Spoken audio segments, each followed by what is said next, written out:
નમસ્કાર, CB24 news સાથે હું રેશમા આપનું સ્વાગત કરું છું. સમાચાર વિગતવાર જોઈએ તો ભગવાન શ્રી કૃષ્ણના જન્મોત્સવને લઈને આજે સમગ્ર ગુજરાત કૃષ્ણમય બન્યું છે. ત્યારે સુપ્રસિદ્ધ યાત્રાધામ શામળાજી મંદિર સુંદર રંગબેરંગી રોશનીથી શણગારવામાં આવ્યું છે.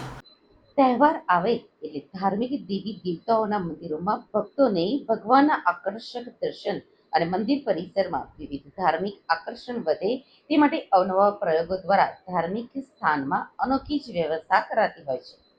પ્રસિદ્ધ યાત્રાધામ શામળાજી મંદિર સુંદર રંગબેરંગી રોશનીથી શણગારવામાં આવ્યું છે.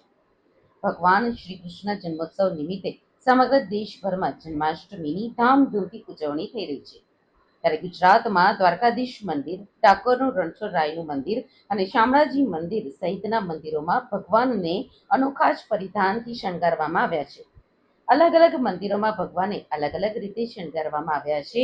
ભગવાન શ્રી કૃષ્ણની એક ઝલક નિહાળવા માટે વહેલી સવારથી જ અનેક મંદિરોમાં ભક્તોનું ઘોડાપૂર ઉમટ્યું છે.